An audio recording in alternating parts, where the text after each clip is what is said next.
En esta ocasión vamos a hablar de un tema que nos interesa a todos, sobre todo a todos los migrantes que se encuentran viviendo en Estados Unidos. Y desde la perspectiva angelina, nos va a gustar compartir con ustedes de qué se trata la reforma migratoria. ¿En qué consiste una reforma migratoria?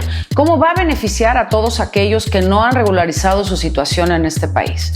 Y sobre todo, lo que nos gustaría y lo que queremos hacer en este programa es destacar el porqué de una reforma migratoria y por qué deben ser beneficiados. Bueno, sin duda, porque han contribuido social y económicamente a este país. Y para ello, les quiero compartir algunos datos.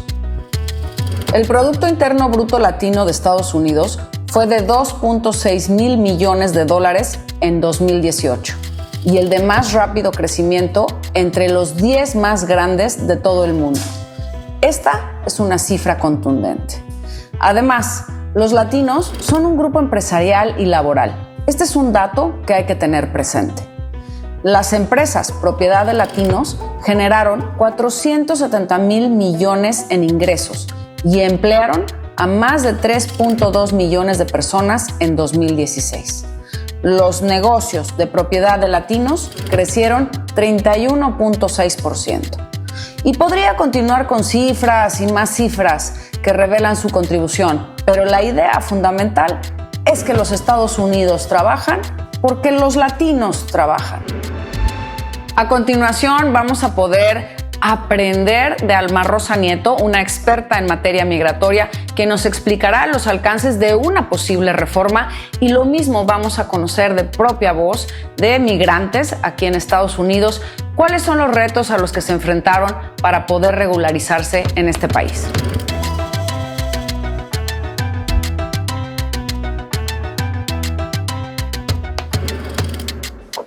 Estamos el día de hoy en conversación con nuestra abogada experta en temas migratorios, Alma Rosa Nieto. Muchas gracias por aceptar conversar con nosotros, Alma Rosa, e informarnos, educarnos sobre un tema tan importante como es el tema migratorio.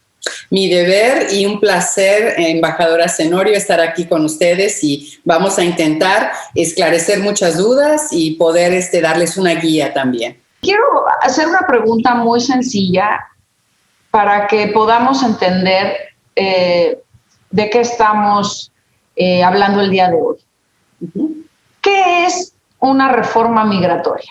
Porque para mucha gente es que la reforma migratoria, pero a ver, ¿qué es una reforma migratoria? Bueno, hay reforma migratoria en plan y hay reforma migratoria ya aprobada. Hubo una ya por el presidente Reagan en el 86, que tomó efecto en 1987, llamada la amnistía.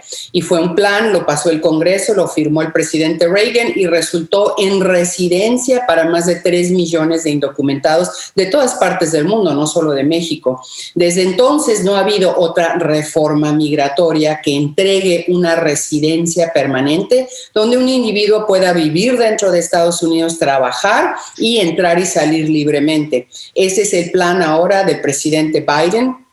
Ya está en el Congreso, ya lo aprobaron en la Cámara de Representantes y ahora esperamos que el Senado también nos dé el sí para que sea una realidad, y en esta ocasión inmigren 11 millones de indocumentados dentro de Estados Unidos. Así es que la reforma migratoria es un plan, o en esta reforma es un plan para inmigrar y legalizar a muchísimas personas.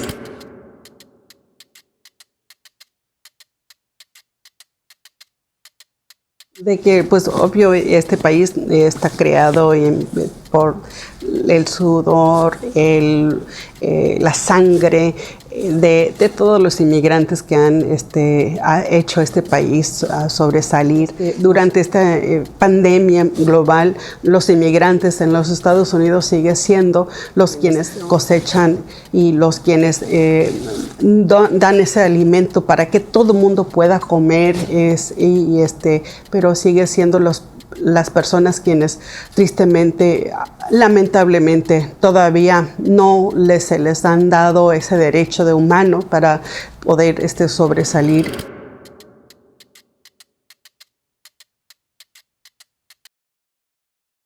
Me hice ciudadana estadounidense. Yo era indocumentada casi toda mi vida. A los 18 años me pude cambiar mi estatus legal como residente permanente. Sí, duré mucho tiempo. Es más, siempre he sido activista para abogar por los derechos de los inmigrantes indocumentados. Pero ya años después, hasta finalmente me tocó a mí ser ciudadana, es cuando yo sentí este es mío.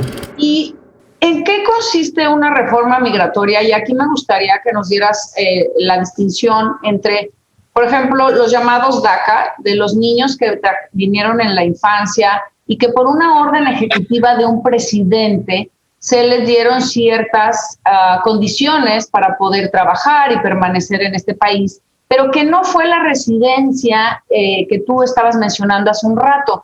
Y una reforma migratoria que está en el Congreso, que va a ser una ley, una reforma a una ley. ¿Qué diferencia hay? ¿En qué consiste? Bueno, el plan de DACA fue una orden ejecutiva del presidente Obama. Entonces, el presidente en sí no puede dar una residencia, tiene que ser pasado por el Congreso. Entonces, fue algo que él unilateralmente hizo y le permitió a jóvenes que han vivido aquí desde hace muchos años, la mayoría viniendo como niños o jóvenes, el poder trabajar, vivir y hasta pedir permisos para salir del país y reingresar legalmente. Ese plan es temporal, no se convierte en residencia permanente, le llaman Dreamers a los jóvenes de este grupo y el plan se llama DACA, pero no permite residencia. Se canceló durante la administración Trump y se revivió ahora bajo la administración de Biden. Ahora se espera darles a ellos prioridad. Hay que recordar que este plan del presidente Biden era como un plan entero y ahora él y su administración decidieron dividirlo en segmentos o en piezas. Y una de las piezas es darle residencia permanente con vistas a la ciudadanía estadounidense a los Dreamers, también a los tepecianos, que ahora incluyen también a Venezuela, también a los campesinos, también a personas, o sea, va a haber muchas partes o piezas de este plan y lo hicieron con el plan, dividirlo con el plan de que si falla uno pasa otro, en lugar de que sea todo el plan y que lo nieguen en el Senado y se caiga y se desmantele todo. Entonces, para los Dreamers ahorita hay una gran esperanza. Ha habido cantidad de encuestas a nivel nacional en Estados Unidos para ver cuál es el sentimiento del público para darles residencia permanente y en su mayoría es que les den algo permanente a estos jóvenes que sin conciencia alguna, inocentemente están aquí ilegalmente. Así es. Quería preguntarte también, tú como experta, porque nosotros siempre estamos alentando a la comunidad a que en la medida de lo posible cumpla con todas las obligaciones. Por ejemplo, aquel que es indocumentado no tiene un número de seguridad social, pero sí puede obtener un número, el ITIN number, para poder pagar el impuesto. Entonces, yo te quiero preguntar, hablamos de generalidades, pero cada caso es distinto. Si, por ejemplo, hay alguna persona, un migrante, que pudiera beneficiarse con esta reforma migratoria, y ha pagado sus impuestos con el ITIN number, la diferencia de aquel que no lo ha pagado, ¿tú crees que hay una diferencia al final del día? Sí, en dos campos. El impuesto se debe pagar con Hacienda, que es el IRS en Estados Unidos, y toda persona que obtenga un lucro de un trabajo debe pagar sus impuestos y respectivamente de su estatus migratorio. Y dos, con el Servicio de Inmigración, que es USIS. Si llega a haber un plan de residencia a través de este plan de migratorio del presidente Biden, van a pedir comprobantes de que una persona llegó aquí y estuvo aquí desde el 1 de enero de este año 2021. Entonces, ahí es donde muchas personas van a conseguir cartas de amigos, de jefes, del dentista, del doctor. Inmigración ya se puso listo con el plan de Reagan y van a decir, queremos algo que sea evidencia primaria más fuerte, y los impuestos de todo un año de haber trabajado en el 2020 y habiendo sido pagados por Hacienda, pues va a ser un comprobante con mucho peso para inmigración. En la amnistía previa, lo que más les gustaba ver para aprobar los casos así eran los impuestos. Entonces, mi recomendación, ahora que hubo una extensión en Estados Unidos para pagarlos, del 15 de abril al 15 más o menos de mayo, dieron una extensión de un mes, que los hagan. Si no tienen número de seguro social, vayan con su contador y con el ITIN lo pueden pagar. Sí, y también pueden venir al consulado. Tenemos una ventanilla de asesoría financiera en la cual también les ayudamos a obtener el ITIN.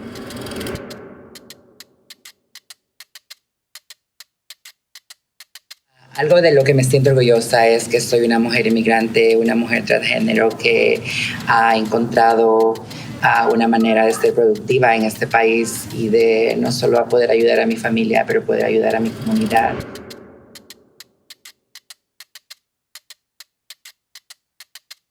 Algo que me gustaría que las personas supieran de las personas inmigrantes es de que apreciamos mucho nuestras oportunidades, apreciamos la oportunidad de tener un trabajo, apreciamos la oportunidad de estar lejos de nuestro país y seguir cultivando quienes somos y seguir trabajando para nuestro futuro. Creo que venimos con principios bien importantes como el amor a la familia, el amor a nuestra comunidad, el amor al trabajo, el respeto, y creo que eso es algo que me gustaría que la gente supiera de nosotros.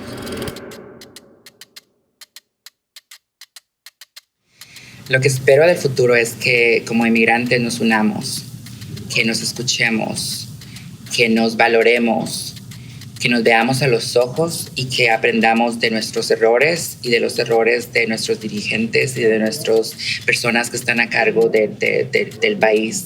Creo que tenemos el poder de encontrar algo en común, y que es el deseo de salir adelante, el deseo de proveer para nuestras familias, de proveer para nosotros mismos. Y creo que el futuro debería ser en ese camino, en el hecho de que nos tomemos de la mano y luchemos por las causas y por las injusticias que siguen pasando. Pero para las personas que nos están escuchando, ¿cuáles serían las claves para saber en qué consiste esta reforma migratoria de la administración Biden? Consiste en estar aquí, como dije anteriormente, el 1 de enero del 2021, es lo importante. O sea, yo recomiendo que tengan pruebas de diciembre del 2020 para que no duden. Segundo, tener buena conducta en Estados Unidos. Una persona con algo que en Estados Unidos le llaman felonía, que es un delito grave, no calificaría. Una persona con más de 2 delitos menores tampoco. Así es que el que tenga en su pasado algo delictivo debe ver un abogado penal en Estados Unidos para ver si de alguna manera pueden modificar las sentencias, reducirlas, cambiarlas, eliminarlas para poder ser elegibles. También van a querer ver documentos de identificación. ¿Quién es usted el solicitante? Acta de nacimiento, pasaporte mexicano o del país de origen del solicitante.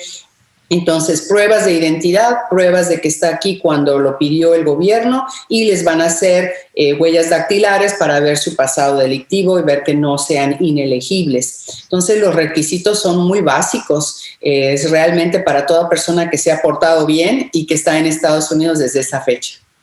Qué bien. Entonces, por ejemplo, es un problema que nosotros enfrentamos mucho. Digo, aquí en California, aunque seas indocumentado, ya puedes obtener tu licencia. Pero si, por ejemplo, vas a una fiesta y tomas un poquito o tomas un muchito y te pones a manejar, ¿eso cómo se calificaría? Puede ser hasta una felonía. Es un delito que muchos piensan, y yo sé que en mi México lindo y querido no es un delito grave. Sin embargo, aquí en California y en muchos de los estados, hay 50 versiones de leyes penales en este país, lo califican como un delito serio, más si hay daños o fuga, ¿no? Lo para la policía y se echan a la fuga, traen a niños en el auto, chocan, hacen daño a una propiedad privada o a una persona. Claro, el delito suele subir algo, hasta puede ser felonía. Pero si una persona solo tiene uno y hace tiempo atrás y ya no ha habido, ya hay rehabilitación, veo que sea dudoso que lo descalifiquen. Ahora, para el DACA de los Dreamers, tener un DUI los descalifica. Entonces, aún está, este es un plan, yo le llamo un cascarón de ley. En el Senado de seguro que van a tener que ceder, cambiar, modificar para finalmente tener una versión que pase. Entonces ya cuando eso sea, con muchísimo gusto, si me lo permites, Marcela, sí, me encantaría volver para decir, ahora sí, ya está finalizado esto, estos son los requisitos, esto es lo que descalifica a un solicitante y estas son las soluciones. Al contrario, Alma Rosa, para nosotros es un privilegio que nos puedas, como digo yo, informar y educar sobre el tema, porque eres una experta y tienes una trayectoria ejemplar. Y hablando de trayectorias ejemplares, para mí sí es muy importante el mensaje a la comunidad, porque como tú sabes, en todo momento siempre no hay tregua para los estafadores, para los defraudadores, para aquellas personas que quieren abusar y quieren, ahora sí que como decimos en México, te quieren vender estampitas, espejitos, y dicen ya con esto ya vamos a solucionar todo, y no es tan sencillo. ¿Tú qué opinas? Definitivamente, y en nuestra comunidad, afortunadamente o desafortunadamente, al abogado en Latinoamérica, en la mayoría de los países, se le llama notario o puede ser un notario, ¿no? Abogado, después notario público, y claro, es una persona con muchos estudios, muchas conexiones y muchas habilidades. Sin embargo, en Estados Unidos, un notario es un simple testigo de firmas. Entonces, no tiene que tener ni preparatoria, ni universidad, ni estudios legales. Y nuestra gente viene, a veces obviamente sin conocer las leyes de Estados Unidos o las diferencias entre países, y ven notario, en aquí le dicen notary public, es un notario, es un gran abogado. No es así.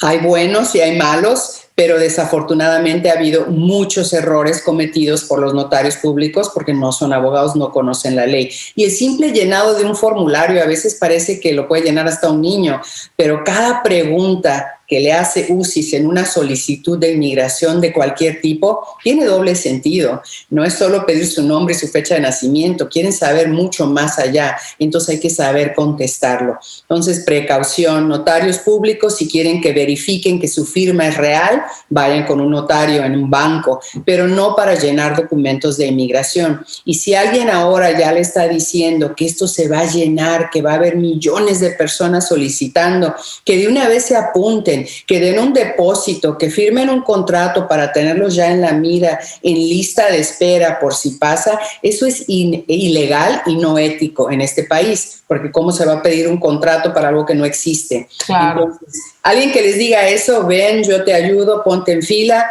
sálganse corriendo de allí.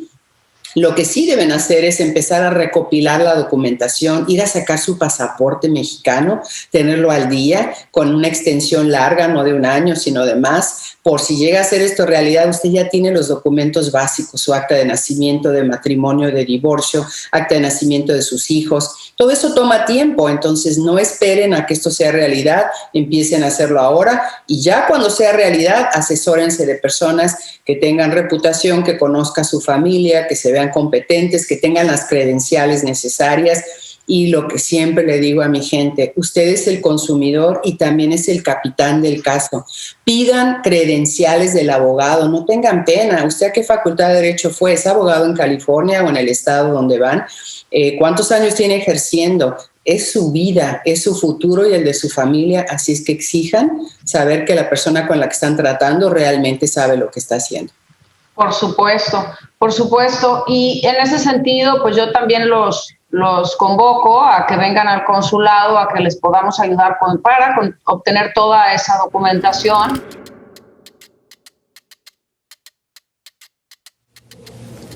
Pues me gustaría que ellos supieran que pues nosotros no venimos a hacer mal aquí, nosotros venimos a trabajar, venimos a tratar de progresar, venimos a trabajar dignamente. Nosotros somos personas de trabajo honrados, que no venimos a vivir del Estado. Nosotros somos gente trabajadora. Y me siento contento de trabajar aquí, me siento realizado. Es difícil llegar hasta aquí y es difícil conseguir lo que uno quiere, pero no es imposible. Todo se puede lograr cuando uno nunca deja de hacerlo, de buscarlo. Tiene que ser perseverante, tiene que luchar. Y bueno, para concluir, sobre todo porque tú eres Angelina, conoces muy bien aquí a nuestra comunidad, conoces la legislación aquí en California, aquí ejerces como abogada, sobre todo como dijiste hace un momento, hay 50 estados en Estados Unidos y cada uno interpreta las leyes y demás, pero tú que tienes pues esta doble nacionalidad también mexicana, ¿qué mensaje? Con mucho orgullo. ¿Qué mensaje te gustaría enviarle a la comunidad? Un paréntesis, soy Angelina, pero también de Feña. Me crié toda mi adolescencia en Ciudad de México. Amo México y amo el DF o la Ciudad de México. Ahora mi mensaje es: tengan fe, tengan esperanza. Yo sé que los últimos 4 años nos cortaron la moral, ¿no? Hasta los talones en el sentido del ámbito migratorio. Hay una nueva administración, yo lo veo como una luz muy grande y brillante al final del túnel. Así es que tengan fe, tengan esperanza, guarden su documentación, pórtense bien. Casi es de más decirlo, pero muchas personas, como dijiste anterior, van, se toman su copita. Ya hay Uber, ya hay Lyft, ya hay tantas maneras caminando para llegar a donde tienen que ir, pero no manejen y tomen. Ese es un delito muy común en nuestra comunidad que definitivamente podría descalificarlos, así es que a portarse bien y a también seguir adelante, seguir todas las redes sociales mías y de otros abogados para siempre estar al tanto y que no sean víctimas de estafa, y compartir. Siempre digo cuando hago mis segmentos propios o con Telemundo que cada inmigrante es un farol o es una candelabra, ¿no? Y nosotros debemos compartir esta información para que más de nuestra gente pueda lograr beneficios en este país. Hay que ayudarnos unos a otros. Muchas gracias, Alma Rosa, y nosotros nos vamos a asegurar que en nuestro manual de resiliencia, en el cual le damos recursos a la comunidad, incluyamos tus datos, tus redes sociales, para que las personas tengan conocimiento de que hay abogados que quieren ayudar, que están comprometidos para que todos salgamos adelante.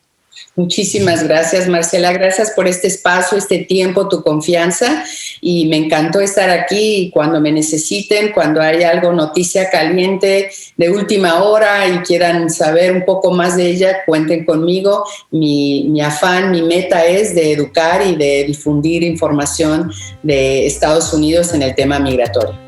Muchísimas gracias, Alma Rosa. Al contrario, un placer, Marcela.